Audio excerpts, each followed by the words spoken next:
Allah subhanahu wa ta'ala hamsalarımızı bildirik, makarlarımızı bildirik, bu program günlerde, Allah'ta başlarımızda şiirlerin kişiliklerde bilgen, Allah'ta bilgilerinde, mescitlerde, hem de şiirlik biçilmişti, hem de Allah'tan vakıyalar, Allah subhanahu wa ta'ala'nın vakitlerinde şiirlik, Allah subhanahu wa ta'ala kalbimizde ilgiliyet, marat, maksatlar ve bu günlerde şiirlan olsa, şu ilgiliyet, marat, maksatlarla ilişkilere Allah'ta nasip etsin. Derslikte, hürmetli kardeşler, şeytan bizden bilgili düşman, aşık düşman, hamsi sıra süresinin Allah subhanahu wa ta'ala 53. ayetinde olaydı beyler, Allah'ın inne şeytan kâne lil insani aduwwen mubîna. Elbette şeytan kişiler için aşık düşman olan, hamin düşmanla karşı kireşmesek bizde elbette cimyeşek. Anı beskerler ve taşanlar yalnızmi bir vesveseler bilen bizde bizim yanımızda hileler haminde ziyan etmeye konuşarlar. Bizden imandan azdıralar Müslümanlar arasında düşmanlık hisleri sağlarlar. Hemen şeytan üzerinin kulların şöyle bildiğini kılmışka da elbette biz Bismillahsiz aşağıda başlasak, tutursak sizlerimizge şeytan bizden bilen aşı yaşar. Eğer Bismillahsiz bu sahanı atlap meşikke yekikliğe girsek bu vakitte bu bizden bilen atlap girer.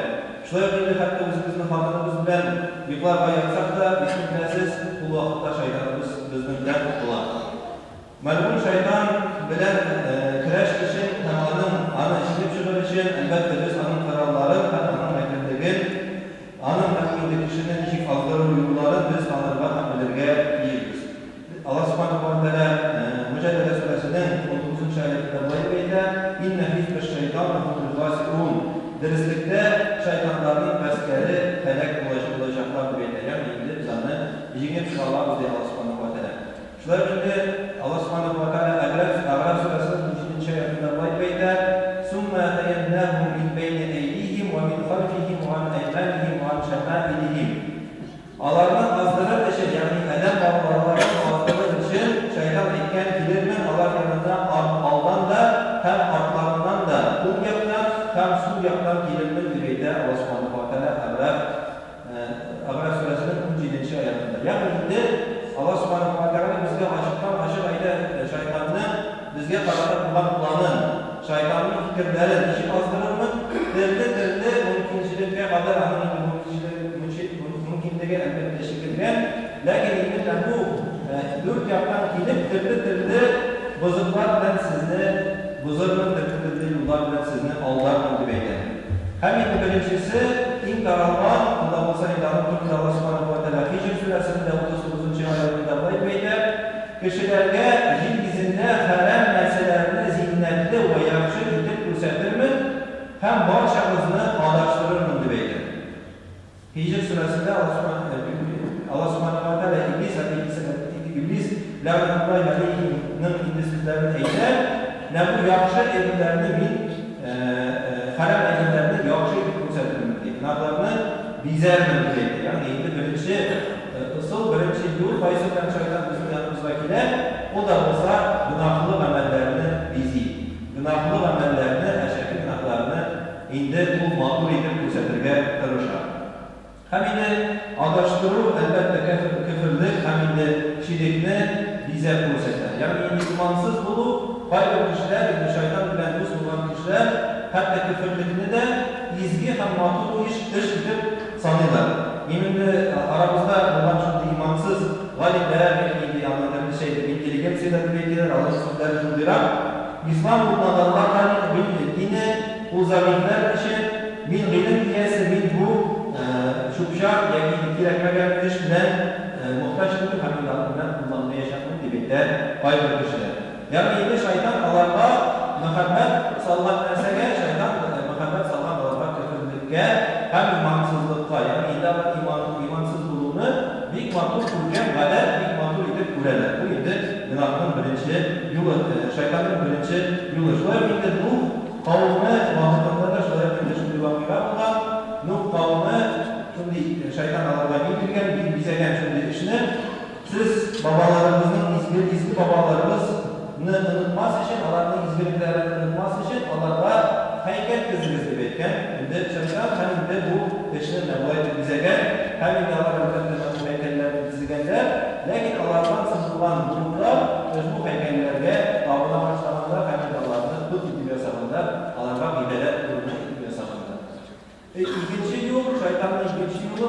bolsa, günahını yaxşı isim bilen adam. Yani indi birinçiden idi o günahını bizev, ikincisi o günahını yaxşı isim bilen adam. Mesela Adem Aleyhisselam Havva anamız elbette biz cennette yaşayan vaxtında Allah subhanahu wa ta'ala bir gene ağaçını, bir gene jemişini duygan hem indi ne bu ağaçka, hem bu jemişke yakınlaymamız deyip emir etti. Yani indi ne bu jemişini duymayız deyip Allah subhanahu wa ta'ala Allah'a şimdi emir vasiyet oldu. Lakin şeytan rahmetullahi aleyhi Allah'ın işi anladı bu menfeli ağaçı deyip ona isim veriyor. Yani indi haram olan kıyılgan ağaçını şeytan rahmetullahi aleyhim mengelik ağaçı deyip indi şimdi isim vergen. Hem indi hemen mesela beyseniz şeytan anı bütün şartlıklar anası deyip şimdi isim vergen. Yani indi riba bile bir şey bir Allah subhanahu wa ta'ala kıymaklamak lakin anı faydalı beşeriyet konuşalar. Hatın kızlarımız şeyler geliyor yakindi başka fahişlikini elbette hatın kız hurluğu deyip adlı şeytan. İndi zina nikaha kadar yaşat para, nikaha kadar yaşat para elbette indi bu zamançılık deyip adılar. Bugün ülkede bir günde kurudan kuru nikah okumayın, birazdan birbirimizden yaşat para ile yaramız mükemmel yok mükemmel ne bu gibi elbette şeytanını günahlı amellerini vakur isimler bilen adı. İkincisi, buramızda izgir eşinin aşağı isim veren adam. Yani indi izgir amellerinde namaz olsun mu, urazak olsun mu, sadaka verimi olsun mu, başka indi izgirliklerini naşar sözlerden, atav naşar sözlerden alanı değişir. Şeytan hatta Kureyş kabilesinde eğlenken, mesela eğlenken Allah'ın inşası, Allah'ın peygamber, Allah subhanahu wa ta'ala'nın inşası, bizge Kur'an bildirgen kişini Allah'ın işi getirdeşkende yalmancı, mecnun, şahir, başka isimler indi ama naşar isimler tapmanda hem şu naşar isimlerden anı hakikatandır. Kişi namaz okuyken bizim indi aramızda bizim Müslümanlar arasında da hatta yakın Müslüman bulmayan kişiler arasında şu sözler namaz okuyken, meşgul edilirken bu fanatik. Anam akıllı iken o bize ne yanağına bıraktaydı, hazır karışlar kullanma deyip anlamanın indi Müslümanlar onlardan kendisi bile başladı. Şuraya bir halkın kız yavuk kalan başlayan iken, yavuk diyeyken bu indi Han zamanından kalan bir kader bu bir anı indi şuraya bir Müslümanlar indiler ya indi yavuk diyeyken adı satı bu hakkında iri kimse de yapmalı gibi indi şurada söz yerinde başladı.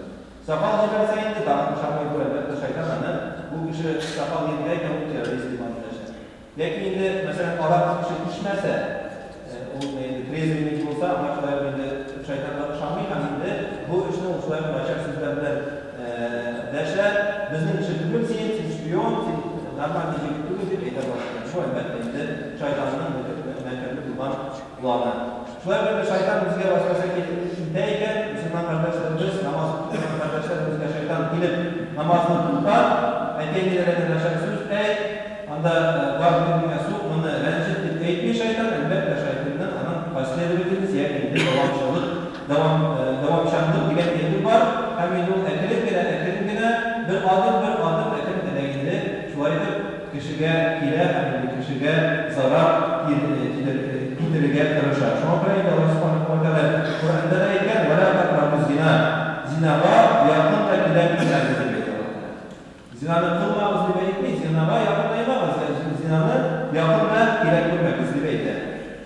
Zina o da olsaydı biz andan şulayla devamçılığı var. Birinçiden sin. Kızını kurdu. Birinci o da olsaydı kulu. Kızını kurdu. Niyetler pisler kurdu. Anara Sinan Assalamu Aleyküm gibi müşahara bayıttı. Anam sana isim boyunca atadım. Senin isim niçin büyükler gündü. Anam sana edem ise yerden gideyim. Edem başına kadar zatıp koyayım.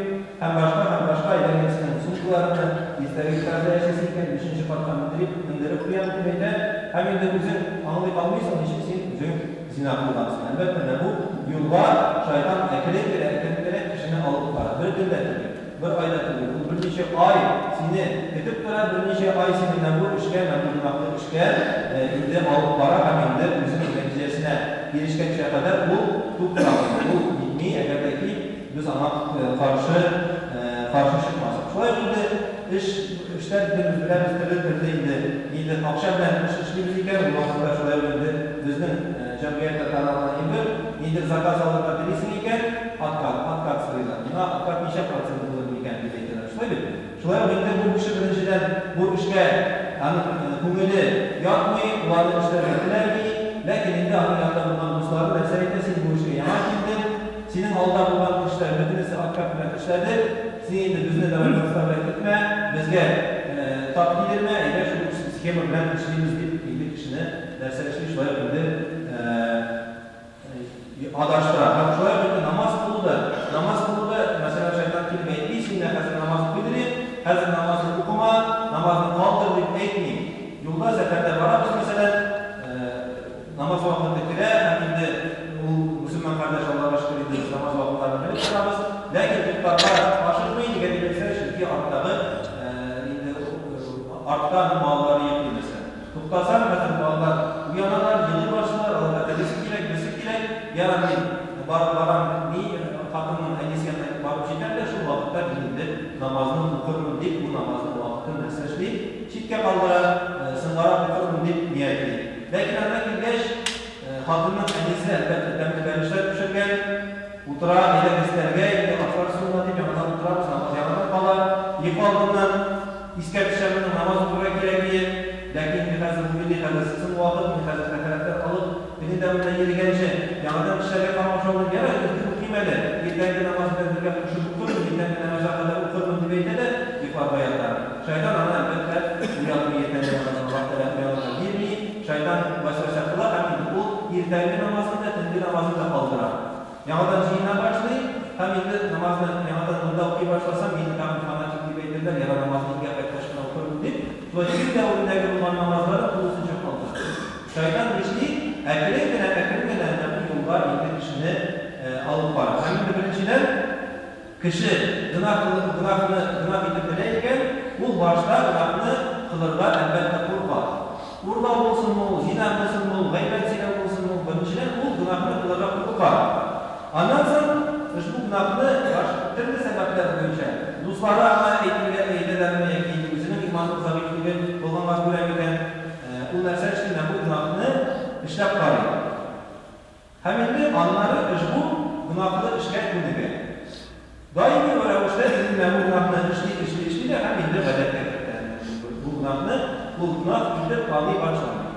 So'raysiz, nega sen nimaga tortasiz? Bu gunoh Alloh subhanahu va taolo deyman, chunki sen o'zini taningga zarar yetkaziz. Minna bir ishda qilib tamaddilarni qaradim, Alloh taolo meni shu vaqtda g'azabini bilmaydi, ularni Alloh taolo g'azabini bilmasda ham shu qadar ishlar albatta ishim. Shunday endi shayton bunday bo'lsa 4-yo'li shayton bizni yanimizga eng yaxshi kengashchi, eng yaxshi do'st deb o'zini oddiy ham endi bizga qanday tilda bizga kengashlar beradi. Birinchidan sadaqa bilan deydi. Sadaqani hech kishiga bermaymiz. Shayton aytadi. Sadaqani hech kishiga bermaymiz. Chunki payg'ambarimiz bu boshimizda bitta shayton. Sallallohu alayhi va sallam dedi bizga. Birinchidan oiladan boshlanadi. Diristmi? Dirist bo'ladi. Albatta dirist. Lekin shayton bu so'zlardan kishini adashtirib, ham izgi amalda ma'naviyatni tuvar. Endi kishini ko'radi. Demak, kishi tugar, ammo kim yerdan kerak, ko'radi. G'arib kishi yoki ko'radi, ko'rmamushi kishi yoki ko'radi, kimdir aybga muhtoj. Ana ko'nglida Alloh taoladan shunday tilak tuvar, bu kishiga yerdan keladi. Sesini de katta qilibdilar. Lekin shayton shu vaqtda o'zining izgi fikri bilan, shaytonning izgi fikri bilan simitni nasayda, yo'q bu kishi seni bir tugul, bu kishi bu oqshom borib bayramlaydi. Seni bayramlada bilmaysan, bu kishi shunday muhtoj bo'lib qoladi. Shayton seni aldadi. Ertaroq jumaga kelma. Bu duolarimiz, qardoshlarimiz qabul qilinadi endi. Hozirda bu mizgillarda Allohga shukr, bu mizgillarda ishga davom etadigan qardoshlarimiz xitbayni bitib boradi, lekin endi bizning ishimiz oshibaya bo'lar, ishlar kela bora, nigohlar keladi sabah. Chunki Allohga shayton aytadi: "Ertaroq jumaga kelma, ertaroq kelsa, mashinani ishda qolib, chiqa olmassiz." Aslida dunyoga kirgan kerak, sizlar bizning bor sanatida borasiz, bunda borasiz, dinda ishlashga kerak, bu kishilar shayton oldi bizni. Hamda biz juma kunbasida sinov olib qolib, foydamiz bilan